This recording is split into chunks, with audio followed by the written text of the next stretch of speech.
Buenos días a todos y todas los que estén viendo y siguiendo este curso y en principio estén viendo y tomando información de esta primera lección sobre la psicología política y ciertos jalones históricos de la misma. He querido incorporar aquí no una visión detallada de toda la posible historia de la psicología política, ni tampoco un examen exhaustivo de los años más recientes, sino una visión global que nos permita darnos cuenta de que la psicología política es a la vez una cosa muy moderna, si lo queremos llamar así, es una cosa de mediados del siglo XX y, por supuesto, hasta nuestros días sigue desarrollándose crecientemente, pero ha sido un tema de ocupación y de inquietud intelectual de filósofos, de pensadores, de politólogos incluso, que a lo largo de la historia han reflexionado, han sentido la necesidad de encontrar una interpretación y un conocimiento intelectual que les satisfaciera a relación con este tema del mundo de la vida política, que es esencial en las sociedades organizadas desde prácticamente, podríamos decir, que desde el Neolítico. En realidad, la política es una actividad central en la cual se busca organizar los aspectos centrales de la convivencia de una sociedad desde el poder que en esa sociedad controla, dirige y, en últimos términos, regula las distintas posiciones, los distintos avances, las empresas que se van a desarrollar y, por consiguiente, en el mundo de la política convergen dos cosas fundamentales: el mundo social de lo que va a ser dirigido y lo que llamaba un psicólogo político americano muy importante, Laswell, los influyentes que ejercen influencia sobre el resto de la sociedad. Esos influyentes han sido interpretados, vistos de distintos modos a lo largo de la historia. Vamos aquí a tomar algunos puntos de referencia que nos permitan entender y que nos permitan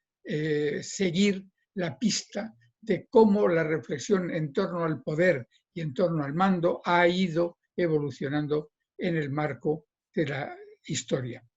El mundo de la reflexión en torno a la política evidentemente se inicia en Grecia y yo quisiera, por supuesto, hay una obra importantísima a este respecto de la reflexión de Platón, la República y las leyes son dos grandes estudios sobre vida política, pero quiero comenzar pensando en la política de Aristóteles, precisamente porque es un libro que ha sido como si dijésemos el primer tratado manual de esta temática, y porque Aristóteles ha tenido una enorme capacidad para percibir los aspectos empíricos de las realidades y especialmente de la realidad social, y en ese libro realmente Aristóteles sienta unas bases que de alguna manera, yo creo, han seguido influyendo en el resto de los pensadores de la historia. Porque Aristóteles, que como saben vivió en el siglo IV a.C. y que fue maestro de Alejandro Magno y que había sido discípulo de Platón, Aristóteles se preocupa por la política. Primero se ocupó estudiando las constituciones de las ciudades-estado griegas, de manera que buscó los aspectos empíricos de esas organizaciones políticas que le interesaba estudiar. y en un momento posterior hizo de todo ello una enorme reflexión en su libro Política, una reflexión en donde a última hora viene a demostrar o viene a admitir que la psicología y que la política son realidades que están fundadas en la naturaleza humana. No son cosas advenedizas, no son actividades que son superficiales o que son temporales o que son ocasionales. Son actividades, son acciones, son procesos que están relacionados de una manera esencial con lo que el hombre es. La naturaleza humana, dice Aristóteles, la naturaleza humana es la de un animal político. Aristóteles lo llamó zoon politikon. El hombre es por naturaleza un zoon politikon. La palabra zoon, evidentemente, es animal y politikon se ha traducido muchas veces por social. Por consiguiente, lo que Aristóteles estaba diciendo es: el hombre es un ser que su naturaleza le hace una realidad, le hace un ser social, hasta el punto de que si no vive en sociedad, dice Aristóteles, es o porque es más que hombre, lo cual significa que sería como un dios, o porque es mucho menos que un hombre, es decir, porque sería una bestia. Ser hombre, dice Aristóteles, significa ser y vivir en sociedad. Y se es y se vive en sociedad fundamentalmente gracias a que el hombre tiene, ante todo y sobre todo, una cierta mente que posee un logos. Logos, palabra, o logos, razón, quiere decir que el hombre tiene y enfrenta su vida con una capacidad que ve lo que es bueno o malo y por tanto lo que conviene seguir o evitar. Y eso que nos dice lo que es bueno o malo es el logos. Pero además, como es palabra, al saber el hombre lo que es bueno y malo, lo transmite a otros hombres y en ese sentido la vida se convierte en una convivencia, en una vida compartida. Esa vida compartida, hay que decirlo así, es una vida que está fundada en la naturaleza humana. Pero hay que reconocer que Aristóteles, cuando habló en aquel momento de naturaleza humana, no suponía que todos los hombres tuvieran el mismo tipo de naturaleza, porque había unos hombres cuya naturaleza y cuya constitución les llevaba a mandar, es decir, que eran los ciudadanos, o también al mismo tiempo había aquellos otros que no estando preparados ni hechos ni dispuestos para mandar, estaban hechos para ser mandados, los hombres sin poder, los esclavos. En todo caso, Aristóteles dio unas primeras interpretaciones centrales que hacían ver que el quehacer de la política es algo que depende de la mente humana, depende del logos y depende además de las necesidades del hombre para reproducirse, para conservarse y en definitiva también para distinguir lo justo de lo injusto, lo bueno de lo malo. De esa manera, Aristóteles dejó, digamos, planteado el tema político de una manera que, en definitiva, iba a hacer posible desarrollos ulteriores. Esos desarrollos, aquí he conservado este texto que es admirable de la política, diciendo: el hombre es el único animal que tiene palabra. Y por tanto, como dice al final, y por tanto la palabra es para manifestar lo conveniente y lo dañoso, lo justo y lo injusto, y es exclusivo del hombre frente a los demás animales. Por eso el hombre es un ser político, los animales no lo son, y la política está vinculada al problema de lo justo y lo injusto, de lo conveniente y de lo dañoso.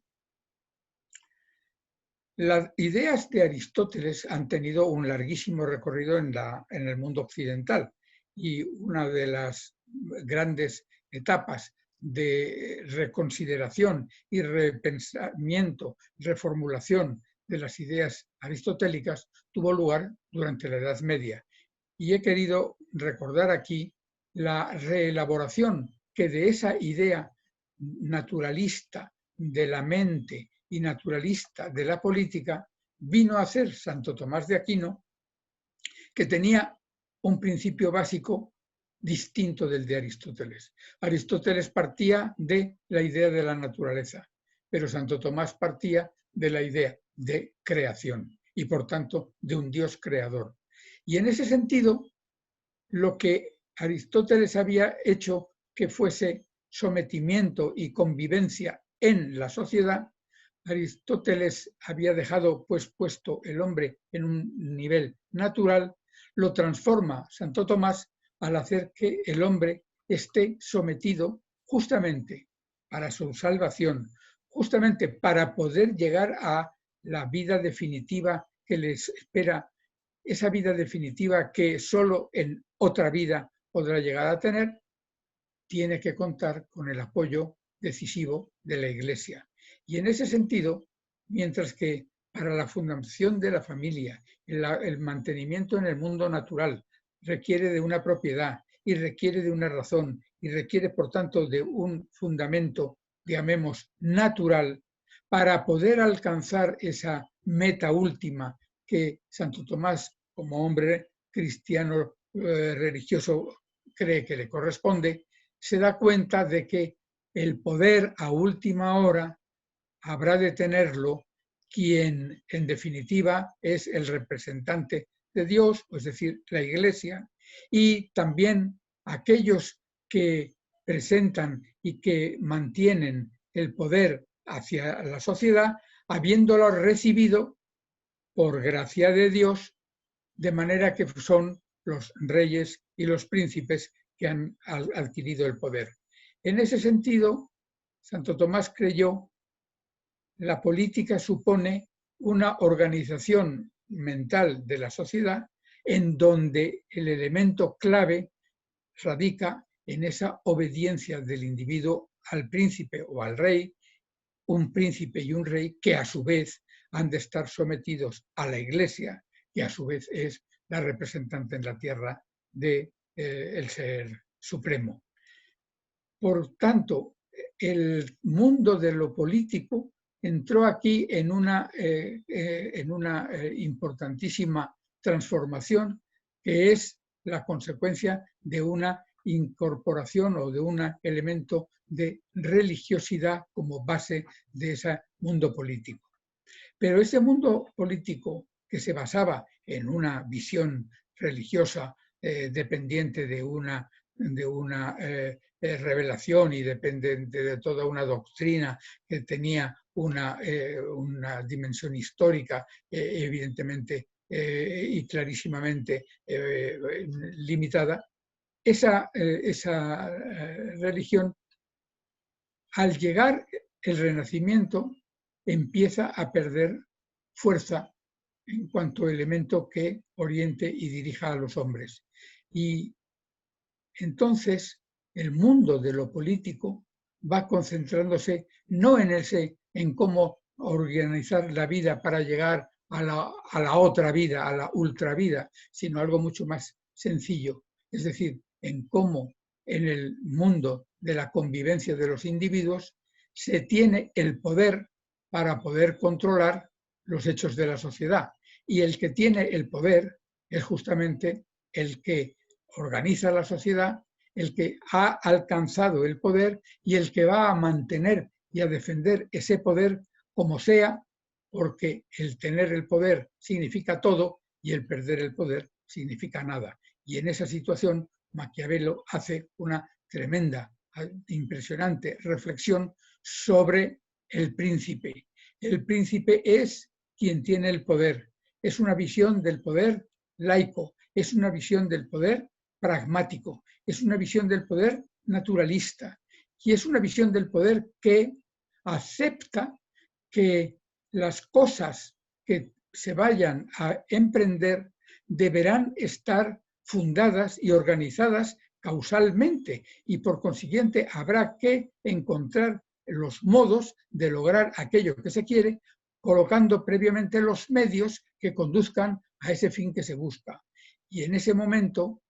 Maquiavelo establece un principio que ha cruzado el resto de la historia, según el cual el fin justifica los medios. Es decir, no estamos sometiendo el fin a una interpretación o una aceptación o bendición por parte de ciertas creencias religiosas, sino el fin depende de los medios que se pongan. Esos medios y ese fin suponen una razón de Estado y el príncipe tiene que mantenerse en el poder o conquistar el poder utilizando aquellos medios que le lleven al fin que busca. En ese momento, la política se convierte en una reflexión sobre el poder, una reflexión que es, digámoslo así, extremadamente causal, extremadamente racional y que busca en su base el apoyo de la experiencia, de las experiencias históricas, de lo que ha acontecido a otros hombres que se han visto en unas situaciones semejantes, pero en todo caso, digamos, no sometido a principios idealistas de una valoración moral, sino a unos principios de eficacia, que es lo que hacen que el príncipe pueda ser lo que es y mantenerse como lo es. Maquiavelo deja abierto una reflexión que ciertamente ha llegado hasta nuestro tiempo, como inmediatamente veremos, en su influencia en el mundo florentino. Maquiavelo ha tenido una experiencia dilatada de la vida política en las ciudades italianas y esa experiencia empírica es la que, junto con la reflexión a que somete esos conocimientos, la que va a establecer las bases de ese libro admirable que es El Príncipe de Maquiavelo. Con ello, digamos, entramos cada vez más en una política concebida naturalísticamente. Es decir, de alguna manera recuperaríamos la visión puramente natural que había tenido Aristóteles. Nos hemos, en cierto sentido, liberado de el sometimiento a las idealizaciones religiosas que en ocasiones vuelven a reaparecer, pero aquí se trata, en este momento, del mundo natural, del poder y de sus influencias cuando se trata de acciones de unos hombres sobre otros. Y esas acciones de unos hombres sobre otros comienzan por darse cuenta de que los hombres son, por lo pronto, seres racionales y libres. Y como son seres libres, el gran tema es cómo se llega a tener una sociedad como las que nosotros tenemos. Y el gran planteamiento, la búsqueda de un fundamento a esa sociedad que en la edad moderna va a controlar y va a guiar la vida de los individuos, lleva paulatinamente a la tesis de que los hombres han establecido un acuerdo o un contrato social, y ese contrato social es el que marca el punto de partida del resto de la vida política. Los hombres, en definitiva, como también dirá Hobbes, cuando están en estado de naturaleza, viven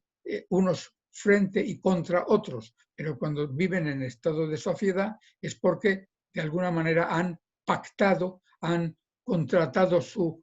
organización, y en ese sentido, en esa misma medida, la vida política depende, en este caso, no solo de la razón, que se ha dado cuenta de que es muy importante pactar, sino además de la voluntad de pactar, es decir, de la voluntad de estar de acuerdo unos con otros. La voluntad de pactar es una motivación. La idea de la razón como instrumento para encontrar esa solución es un aspecto cognitivo de las capacidades humanas, pero ahí está, basando la vida política, la inteligencia y la voluntad a través de la construcción de ese contrato social que a finales del 18 Rousseau y antes Locke han estado diseñando como un camino para dar sentido a esa vida política de la cual va a seguirse el resto de las actividades de los hombres en los distintos estados. Lo que pasa es que una vez que se han establecido y ya se ha creado una sociedad, entonces la sociedad, por decirlo de alguna manera, ante todo es una muchedumbre. Y en el siglo XIX, hacia 1895, aparece una nueva reflexión en el sentido de que la vida política de los individuos que están juntos y que habrán tal vez encontrado y habrán tomado un acuerdo y habrán hecho un contrato social, sin embargo, esa vida de alguna manera se diversifica en los pocos que mandan y los muchos que son mandados. Y el ser pocos o ser muchos conduce a que las formas de comportamiento, los aspectos y las facultades y los aspectos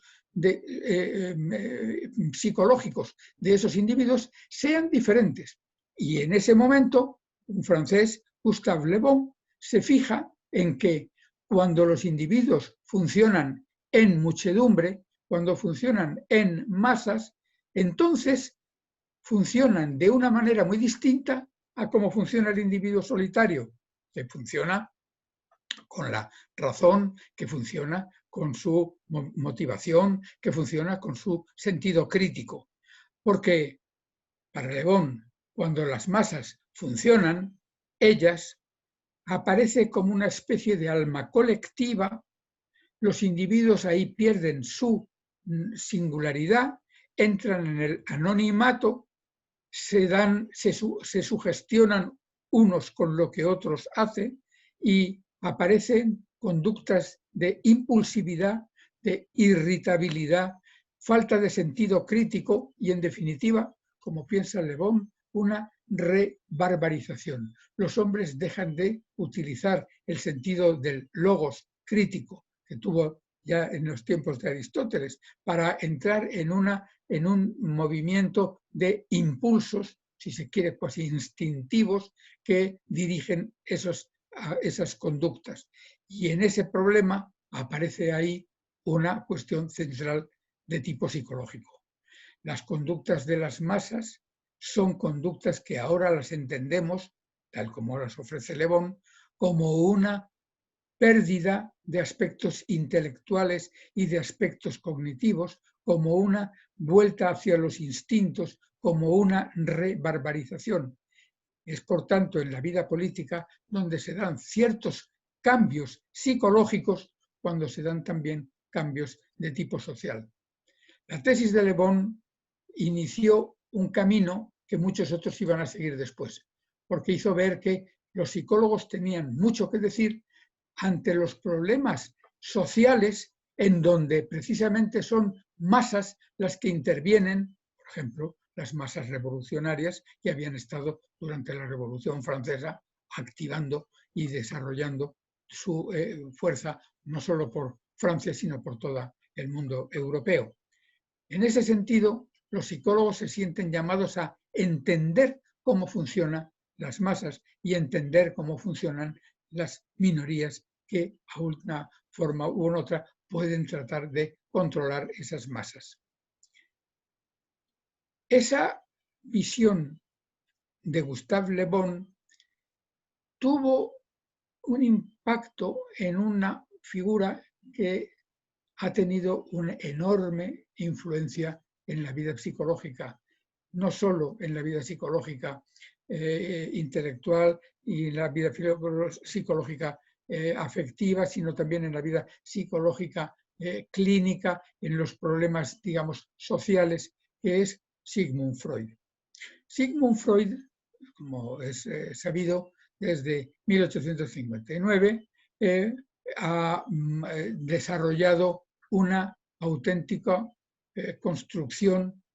antropológica de la realidad de la persona humana, donde se da cuenta de que los modos y sistemas de regulación del individuo dependen de su desarrollo y desenvolvimiento psicológico y social. Uno de los hechos centrales para Freud es que la vida de la persona adulta se ha ido construyendo en el tiempo en que ha sido una persona infantil, ha sido un niño o niña, y por tanto ha estado sometido a un poder, que es el poder de sus padres, ha estado sometido a unos valores que los padres le proporcionaban y por tanto los ha ido de una forma u otra apropiándoselos y incorporándolos hasta llegar a tener un cierto crítico interno, lo que Freud llamará superego, que regula la conducta de cada individuo, y ese superego que controla al individuo lo controla desde unos influencias y desde unos bases que han procedido a través de los padres, de la sociedad, y ese proceder a través de los padres ha sido nada menos que a través de un fenómeno estrictamente de carácter psicológico de relaciones e interacciones interpersonales que Freud describe como el complejo de Edipo. El complejo donde, en definitiva, el niño va a tener una situación, digamos, de tensiones en relación con sus progenitores. El niño varón va a tener una orientación positiva, diríamos, o podemos poner en cierto modo amorosa hacia la figura materna, y va a encontrar en la figura paterna un posible rival, pero más fuerte, y ese posible rival más fuerte le va a producir temor, y entonces el niño va a tener que controlar y va a tener que modificar sus impulsos, y por consiguiente, desde un cierto momento en adelante, las sociedades, la sociedad, si se quiere decir así, es la gran inhibidora o la gran controladora de los instintos y de los impulsos que la persona tiene. Cuando la sociedad funciona correctamente, esos impulsos se controlan. Cuando la sociedad deja de influir o deja de capacitar, de funcionar, entonces los aspectos, llamemos, de rebarbarización de que hablaba Gustave Le Bon, se ponen en marcha. Pues bien, Freud ha tenido la idea de que, en ese sentido, la vida de la convivencia y la vida social tiene por base unos determinados instintos, unos determinados impulsos que llevan por una parte hacia la conservación del individuo, el eros, la conservación de la especie, el eros, y también la destrucción de lo que se opone o la destrucción de lo que resiste, el thanatos o la violencia. Y en ese sentido, Freud llega a establecer un análisis que no vamos a detallar aquí ya más, pero un análisis en donde la vida de la política está condicionada porque en esa política se van a dar satisfacción a ciertos instintos, en unas ocasiones hacia el eros o en otras ocasiones hacia el thanatos. Y justamente, y ahora podemos llegar a pensar así, la sociedad que llega a controlar esos instintos lo hace justamente desde una política. Freud deja abierto a los que van a reflexionar sobre las acciones de los individuos en el mundo social, deja abierta justamente esa visión en clave de instintivismo. Se tratará en unos casos de la búsqueda de ciertos motivos, de ciertas satisfacciones, de ciertos instintos, o se tratará de evitar determinados temores, etc. Pero además, y aquí viene el elemento central, Freud cree que los individuos que están sometidos a esas fuerzas las ocultan, es decir, las reconvierten, es decir, las visten con otros rostros, de tal manera que, aunque creen o parece que hacen lo que hacen por motivos que podemos llamar sublimes, motivos elevados, motivos dignos o motivos respetables, por debajo de eso están los elementos puramente instintivos de la persona y, por tanto, diríamos, un fondo o un trasfondo, diríamos, de egoísmo o de violencia que el individuo lo tiene ahí situado. Esa idea que Freud dejó, que es una idea ha sido muy influyente en muchas direcciones, influyó precisamente en la persona que puso en marcha una reflexión sobre la psicología política en los Estados Unidos, Harold Witt Laswell, que ha sido considerado como el fundador de la psicología política, y especialmente los libros americanos hacen de Laswell el fundador de esa dimensión o de esa dirección de la psicología política. Naturalmente, ahora la palabra psicología política significa una psicología que deriva de la nueva ciencia de la mente y de la conducta que se había puesto en marcha a finales del siglo XIX. Los psicólogos empiezan a funcionar como científicos de la conducta o como científicos de la mente a segunda mitad del siglo XIX y comienzos del siglo XX. Las reflexiones que hemos ido viendo hasta aquí están hechas no desde la psicología científica, sino desde esa psicología, diríamos hoy, de sentido antropológico que podía estar presente desde la reflexión aristotélica a Maquiavelo o a los hombres del siglo XVII y XVIII. Y Laswell, que funda la psicología política, pone en marcha una investigación desde un punto de vista que tiene su interés, tiene el interés de que está pensado para dar explicación y para comprender el funcionamiento de la política en un sistema democrático como es el sistema americano. Y ese sistema americano hace que los individuos se presenten al campo de la acción política, presentando proyectos, presentando aspiraciones, movilizando a sus conciudadanos, buscando el apoyo de las masas, buscando, en definitiva, el respaldo de las mayorías que puedan llevarlos a la presidencia y, por tanto, a la Casa Blanca. Y entonces llega Laswell a pensar, esa psicología política que estamos construyendo no puede ser tan inocente que dé por bueno las afirmaciones y los valores inmediatamente enunciados por los políticos, porque los políticos dicen lo que las masas quieren oír, pero ¿qué es lo que de verdad quieren los políticos que dicen esas cosas? Y entonces, precisamente, como un psicólogo interesado en problemas de comunicación, se plantea un problema que es ¿quién dice qué, a quién, por qué canal y con qué efecto? Es decir, si sale un candidato que tiene que hablar a unos determinados oyentes, militares, estudiantes, economistas, comerciantes, ¿a quién va a hablar? A quién vaya a hablar dependerá el qué les vaya a decir y también qué maneras y qué palabras y qué formas y qué canales elegirá. Y el psicólogo que hace ese estudio buscará también saber con qué efecto lo ha logrado. Es decir, Laswell hizo de la psicología política una hermenéutica de lo que es la psicología aparente y públicamente política, buscando los motivos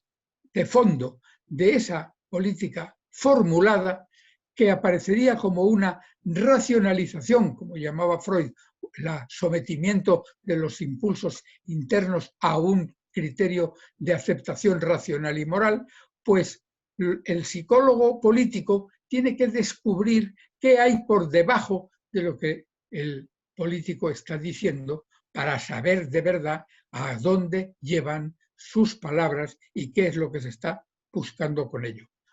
He aquí, por tanto, una situación donde ya la psicología se convierte en una hermenéutica, digamos en gran medida, una hermenéutica de la comunicación. Hay aquí una figura de Laswell y desde ese momento empiezan los psicólogos por supuesto en Estados Unidos, pero fuera de ellos también, empieza a estudiarse y a desarrollarse una dirección de psicología política que consistirá en hacer hermenéutica, análisis, interpretación, explicación, digamos, de fondo de lo que son las formas de la vida política en un régimen de democracia como el que el mundo americano tenía. Y así empieza el desarrollo desde los años 70 de construcción de manuales de psicología política, de sociedades que se ocupan de ello, de revistas, etcétera, etcétera, y va avanzando. Como se busca interpretar lo que se dice, algunos psicólogos pronto piensan que alguien dice en función de la personalidad de ese alguien. Hay personalidades que son, podríamos decir en cierto modo, sinceras y que son engañosas, pero en otro orden de cosas, y más en político, hay personalidades que son profundamente conservadores, que no quieren cambiar el mundo político o que son profundamente radicales, es decir, que quieren la ruptura o que quieren la transformación, que quieren el salto respecto de la situación hasta ese momento vivida. Hay una serie de autores que van explorando esta vida política. Eysenck ha sido uno de los que han hecho esa visión y ha aportado una reflexión empírica sobre la psicología y la política inglesa muy interesante en el sentido de decir, miren, lo que ocurre con los individuos que hablan y entran en política es que evidentemente pueden ser o bien conservadores y no quieren que se muevan las cosas, o bien radicales, quieren que las cosas varíen. Pero al mismo tiempo hay quienes hacen y se ponen a ello con una mente blanda, es decir, dispuestos a ir convenciendo, dispuestos a ir aceptando los diálogos y dispuestos a aceptar, diríamos en cierto sentido, el pacto y la convivencia con los demás, o puede que vayan a buscarlo, eso que se está buscando, desde una idea que podemos llamar en definitiva mediante la fuerza de la revolución, como vuelve en la mentalidad radical comunista, o la fuerza conservadora fascista, que también impone una violencia. Ahí se dio pues una primera versión de las personalidades que pueden estar funcionando.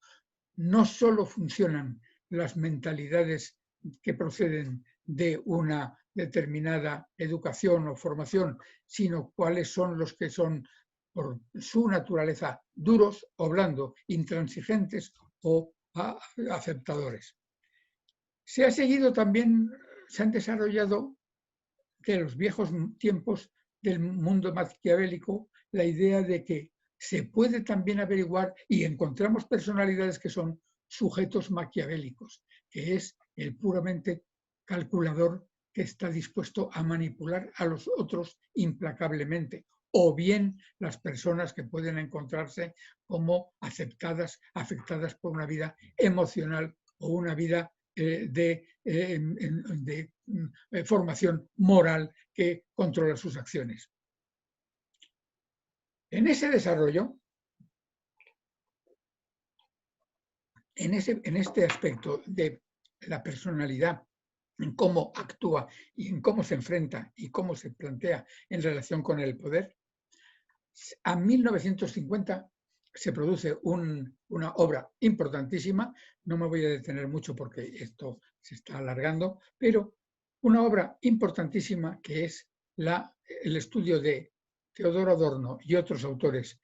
unos alemanes y otros americanos, sobre personalidad autoritaria. ¿Y qué es a qué idea se llega? Pues resumiendo muchísimo, se llega a la idea de que hay cierto tipo de personas que tienen una personalidad que les lleva a estar siendo enormemente vinculados a su grupo, etnocentrismo, que son sumamente conservadores, pero que al mismo tiempo imponen la violencia, es fascismo, y además, precisamente, se enfrentan a un grupo que les sirve como de diana o de cimbel para atacar y para integrarse ellos mismos, que es los judíos. El antisemitismo, el fascismo, el etnocentrismo y ese conservadurismo aparecían como conceptos muy fuertemente ligados, y ahora se puede entender muy bien, en 1950, después de lo que fue el holocausto nazi de los judíos y por consiguiente lo que fue el tremendo antisemitismo de los años 50 del siglo pasado. Esa personalidad tiene una extremada importancia porque se convierte en una persona que puede ser agresiva y autoritaria, y justamente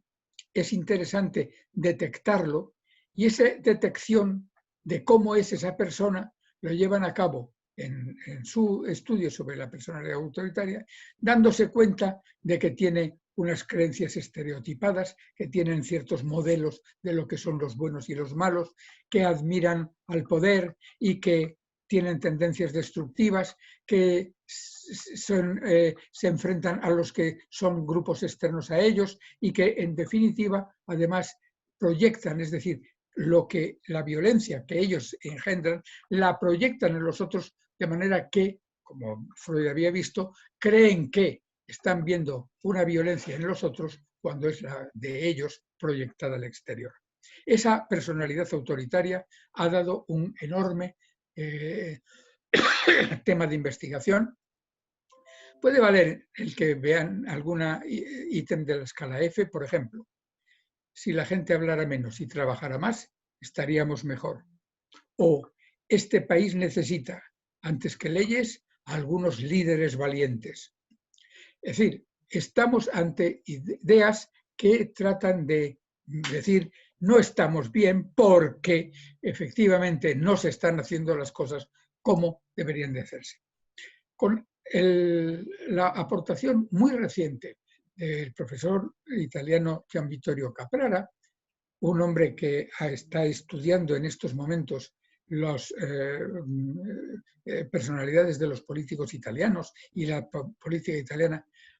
Caprara ha llegado a la idea de que no solo es importante la psicología en el campo de la vida política, sino que además es posible que pudiéramos llegar a pensar que hay ciertos elementos psicológicos que están a la base de una personalidad de derechas o de izquierda, o una personalidad conservadora o liberal. Y eso precisamente porque las personas que asumen determinados valores políticos y una cierta ideología tienen también unos valores básicos morales, con todo lo cual esa estructura de motivación y de ideología conduce a su posicionamiento político. En esa dirección, los valores, por ejemplo, que son muy importantes en la opinión de Caprara y de algunos otros pensadores, está el hecho de que hay una figura que trata de mantener la